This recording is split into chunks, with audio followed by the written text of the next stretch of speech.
2012 का चुनाव हारा, 14 का हारा, 17 का हारा, 19 का हारा, 24 का हारा, इसके अलावा 4-5 चुनाव और हारे, छत्तीसगढ़, मध्य प्रदेश, राजस्थान वगैरह जहाँ हिंदी बेल्ट है, जहाँ कई सीटें थी बहन जी की।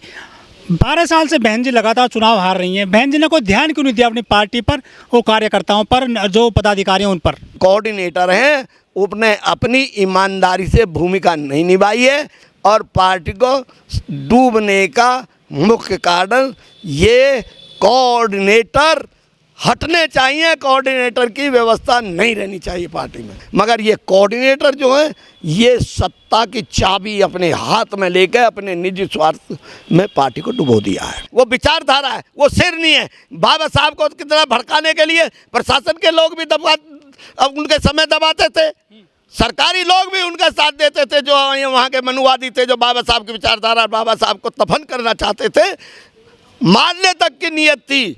गठबंधन में क्यों नहीं गई बहन जी? गठबंधन में विचारधारा नहीं मिलती, क्यों जाएगी विचारधारा के दूसरी विचारधारा के साथ?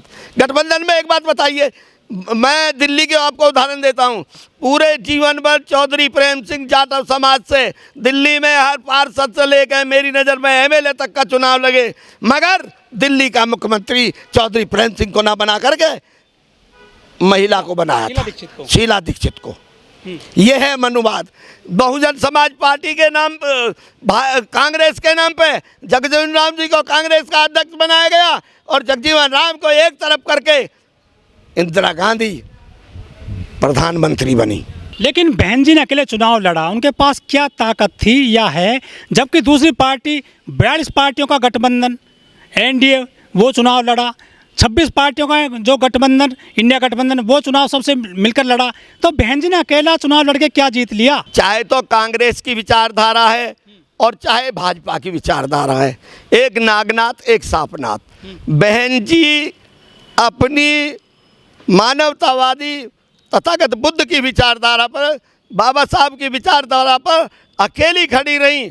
उन्होंने समर्पण नहीं किया और इन सब लोगों ने जो और दल थे, जो आपके गठबंधन के नाम पर इकट्ठे हुए थे, ये अपने स्वार्थवश, ये अपने डर से, ये ईडी के दफ्तर से, ये सीबीआई के डर से भाजपा के नीचे चले गए, मगर हमारी बहन जी ने अपने आप को सरेंडर नहीं किया। बहन जी पर आरोप लगा बीजेपी की बी टीम में डरती हैं वो। देखिए, आरोप लगते हैं, किसी के मुंह को नहीं रोका जा सकता। कौन क्या कहता है इस बात तो नहीं रोका जा सकता। बी टीम बताएं बहन जी। देखिए, बताने के लिए आप कुछ भी बताते रहिए। नमस्कार, मैं हूंदेव। आज हम हैं गाजियाबाद में, हमारे साथ हैं आरपी सिंह जी। सिंह साहब, क्या लग रहा है लोकसभा चुनाव में आपका बिल्कुल हालत खराब हो गई है, एक भी सीट नहीं आई है। बहुजन समाज पार्टी के कार्यकर्ता की हैसियत से सभी देशवासियों को जय भीम नमो बुद्धाय कहता हूँ। देखिए, हमेशा मनी माफिया और मीडिया, तीन चीज़ ज़्यादा प्रभावी होती हैं।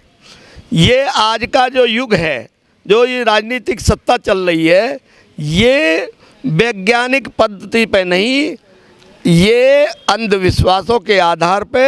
यहाँ देश के अंदर पहले से 33 करोड़ देवता बताए गए थे, अब तो और देवता बढ़ गए हैं। ये जो विदेशों में वैज्ञानिक पैदा होते हैं, वो सिर्फ रिसर्च करते हैं। इस देश में अंधविश्वास पैदा होता है और मनी, मीडिया और आपका जो इनका 3 मैंने बताए हैं, ये सब आज की डेट में जो मौजूदा सत्ता है उसके काबू में है।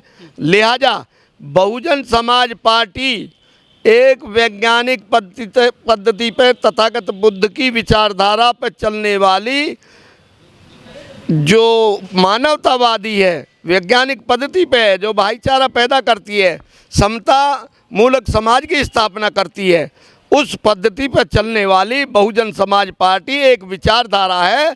ये आप कह सकते हैं कि हमारे लोग जैसे मनी, मीडिया और माफिया, इन तीनों की शिकंजे में हमारे लोग प्रभावित हुए हैं, उससे वोट बैंक में असर पड़ा है।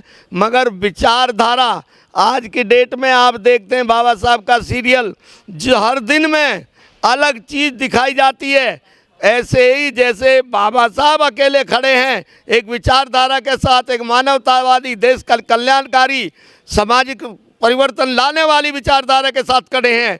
इसी तरह बहन कुमारी मायावती मानवतावादी वैज्ञानिक पद्धति पर देश को चलाने के लिए, देश को समृद्धि देने के लिए, जैसे बहन जी का शासनकाल रहा उसमें कॉलेज बने, जितने आपके वो हॉस्पिटल्स बनी, यूनिवर्सिटी बनी, जिले बने, तहसील बनी, यमुना एक्सप्रेसवे बने, F1 रेल जो भारत का सबसे बड़ा जिसका आदित्य स्थान है वो बहन जी के द्वारा बनाया गया। बहन जी की योजना शिक्षा के लिए, मानवता वाली विकास के लिए थी। और जो अंधविश्वास वाली जो है मनी माफिया और मीडिया जो है, ये बाबा साहब के मिशन को दबाने के लिए मनी के रास्ते हमारे गरीब लोग हैं उनको किसी न किसी तरह बहकावे में ला रही है, मगर विचारधारा सत्यता कभी दबती नहीं है। लेकिन सिंह साहब ये बताइए, बीएसपी की ऐसी हालत क्यों हुई है, कहाँ कमी देखते हैं? बीएसपी की हमारी कुछ कमी रही। मुझे ये ध्यान है जब बहन जी का संबंध सीधा जिला अध्यक्ष से रहता था तो जिले की कमान में सतर्कता रहती थी। पहले सत्ता जो निकलती थी वो संगठन से निकलती थी, संगठन सर्वोपरि था। जब से संगठन नीचे आ गया, सत्ता ऊपर हो गई, सत्ता के माध्यम से जिला अध्यक्ष और जो प्रत्याशी बनाया जाता था, जो प्रभारी बनाया जाता था, जो चुनाव लड़ने वाला था, उसके आधार पर जिला अध्यक्ष, विधानसभा अध्यक्ष का चयन होने लगा। तो वो कार्यकर्ता पार्टी के प्रति समर्पित ना रह के वो पदाधिकारी वो उस व्यक्ति के प्रति समर्पित होगा जिसको उसने बनवाया है। इसलिए संगठन कमज़ोर होता चला गया और विचारधारा दबती चली गई। हमारे लोग गरीब लोग हैं, भूखे बहकावे में आकर के आर्थिक मनी के माध्यम से मीडिया को पूरा देश में जिताने के लिए बहुजन समाज पार्टी को कहीं भी ना दिखा करके और भाजपाई और मोदी, भाजपा में नहीं मोदी होता रहा है।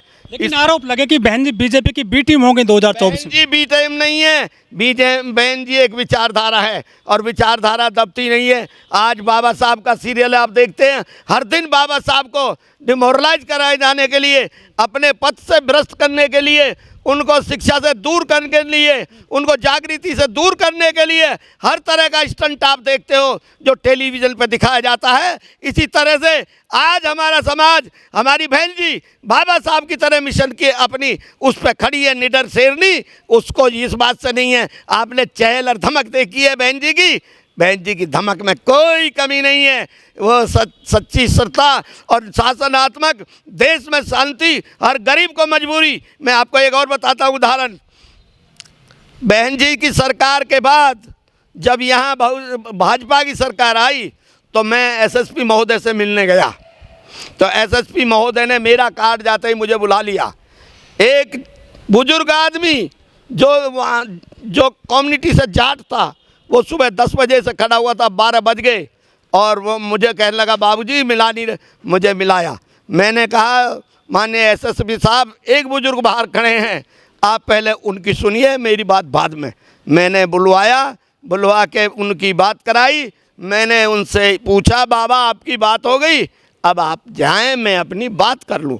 तो वो जब बाबा मैं अपनी बात करके आया तो बाबा गेट पे खड़ा मिला और बाबा के ये सब थे कि होती ना बहन कुमारी मायावती की सरकार, वो जाट कम्युनिटी का जो बाबा साहब का समर्पित वोटर नहीं है, उसने ये कहा होती ना बहन जी बहुजन समाज पार्टी की सरकार, बहन जी होती मुख्यमंत्री तो ये 10 बजे ऑफिस में पहुंचता और मुझे यहाँ 9:45 बजे का आया हुआ हूँ तुरंत बुला लेता। वो बहन जी का असर था। दलितों का इस्तेमाल किए जाते हैं, दलितों में बुद्धि और चेतना आ गई है बहन जी के शासन से। लेकिन सर इस बार तो संविधान बचाने की लड़ाई थी, बाबा साहब को बचाने की लड़ाई थी, संविधान बचाना, आरक्षण बचाना है, पूरे देश में तो यही पूरा अभियान चला। ये संविधान बचाने की दिखावटी की बात करते हैं। संविधान बचाने का नाम लेकर के दिखावटी बात क्यों करते हैं, मैं बता देना चाहता हूं कि देश में 70 साल आज़ादी को होने के लिए बाद भी आरक्षण का पूरा नहीं किया गया कोटा, कभी उसको पूरा नहीं किया। और जगजीवन राम जी जिस उसमें गए मंत्रालय में, उसी की फतेह हुई और उसी में उन्होंने अपना कोटा पूरा किया। लेकिन इस बार तो जो है दलित भी गठबंधन को वोट दे दिए, उनको आरक्षण बचाना है, संविधान को बचाना है, इसलिए बसपा से वो कन्नी काट गई। अरे भाई मेरी बात सुनिए, कोई कन्नी नहीं काटता। आज बहन जी के शासन आने के बाद में अनुसूचित जाति विशेषकर जाटव लोगों में बहुत बड़ी जागृति आ गई है। वो अपनी विचारधारा के साथ खड़ा है। और जैसा मैंने बताया कि मनी मीडिया और माफिया, मनी के चक्कर में हमारा गरीब लोग, मैं आपको बता देना चाहता हूँ, जब 1925 में आरएसएस का गठन हुआ था तो ये उसमें लिखा है, इनके ग्रंथ में दिखा दूंगा मैं आपको, कि इस देश की जनता को 95% को इतना दबा दीजिए, इतना बेरोजगार कर दीजिए, इतना कर दीजिए कि रोटी के लिए आपके जूता चाटे। उसी तरह से उसी ट्रेंड पे आज देश के अंदर 80 करोड़ लोग भूखे के लिए, आपके 5 किलो गेहूं के लिए खड़े हैं, रोजगार के लिए नहीं है। शिक्षा सब महंगी कर दी, देश के संसाधन सब बेच दिए, देश गुलामी की तरफ चला गया, देश कर्जे की तरफ डूब गया, बेरोजगारी इतनी हो गई है, सड़कों पे आपको लोटे हुए मिल जाएंगे लोग भूखे नंगे। मैं एक छोटा सा उदाहरण देता हूँ। जब किसी ग्रामीण अंचल में खड़ंजा बनता है तो बहुत बड़ी कीचड़ होती है, पैदल भी नहीं निकला जाता। हमारी पार्टी का उस कीचड़ के हिसाब से हो गया है। और अब आने वाले समय में देखना, बहुजन समाज पार्टी की धुंध भी बजेगी, क्यों जितने भी गठबंधन की ये सरकार है, पहले तो यही आपस में लड़ेंगी गिरेंगी, उसके बाद बहन जी का, बाबा साहब का मिशन खड़ा होगा और देश के अंदर बहुजन समाज पार्टी की सरकार बनेगी। लेकिन आपके समाज के लोग कह रहे हैं कि बहन जी ने बहुत बड़ी गलती करी है अकेले चुनाव लड़ करके, आज जीरो हो गई हैं, कुछ भी तो नहीं बचा है, कहाँ बोलेंगे, सदन भी नहीं जा सकती हैं। आपने सुना होगा, हमारे सामने तो किसी ने ऐसा नहीं बोला, सब कहते हैं बहन जी बहुत अच्छा काम कर रही है। एक भी सीट नहीं है, कहाँ बोलेंगी अब? सीट नहीं है उसका क्या मतलब है? एक विचारधारा है। सड़क पर नहीं निकलती हैं बहन जी, सिर्फ ट्वीट करती हैं, ट्वीट करती हैं। अरे भाई देखिए, सुनो, सड़क पर निकलेंगी, सड़क पे हमारा आदमी कमज़ोर है।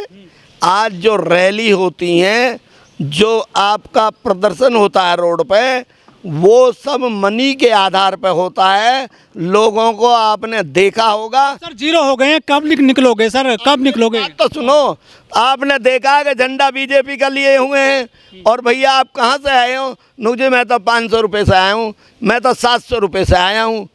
ये पैसे के बल पे हमारे लोगों को वोट चला गया, समाजवादी पार्टी में, बीजेपी में चला गया, बचा हुआ वो ले गए, वहाँ पे नगीना में चंद्रशेखर जीत गए हैं। ऐसा देव कुमार जी, मेरी बात आप समझिए, बहुजन समाज पार्टी एक विचारधारा है और विचारधारा में उतार चढ़ाव आते रहते हैं, गिरते भी हैं। जब गिरेगा नहीं तो खड़ा कैसे होगा? इसलिए हम गिरे तो खड़े भी होंगे आगे। और लगते हैं कि कोऑर्डिनेटर हैं जो बीएसपी के जो लग रहे हैं, देखिए मैंने कहा था काम नहीं करते कोऑर्डिनेटर। पहले मेरा सुनिए, पीड़ितों से नहीं मिलते हैं जाकर के देश में प्रदेश में। मैंने इसके लिए पहले से आपको कहा है कि जब बहन जी का संगठन के अध्यक्ष से सीधा जुड़ाव रहता था तो अलर्ट रहता था संगठन, और किसी का टिकट दिया जाना है या कोई भी चयन होना है या नॉमिनेशन होना है, उसमें अध्यक्ष बड़ी सोच के विचार करके बहन जी को अपनी बात रखता था। क्यों?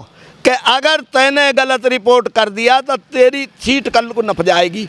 आज वो कोऑर्डिनेटर के प्रति समर्पित है। जो पार्टी आपके हक के लिए आपको बराबरी का टिकट देकर सत्ता में दिल्ली तक पहुंचाना चाहती है, जहां से राष्ट्रीय नीति तय होती हैं, उस जगह आपने टिकट दे करके सबसे ज़्यादा आपने बसपा ने सपा ने 4 टिकट दिए, बसपा ने 26 टिकट दिए, मुस्लिम 35 टिकट पूरे देश में दिए। तो बहुजन समाज पार्टी हर देश में जनता की जितनी हिस्सेदारी है, जितनी उसकी संख्या है, उसके आधार पर देश में गुलदस्ता बनाना चाहती है। देश की सत्ता हर समाज के हक की लड़ाई लड़ने के लिए बहुजन समाज पार्टी बहन जी की विचारधारा मजबूत है, बहन जी के साथ हैं हम।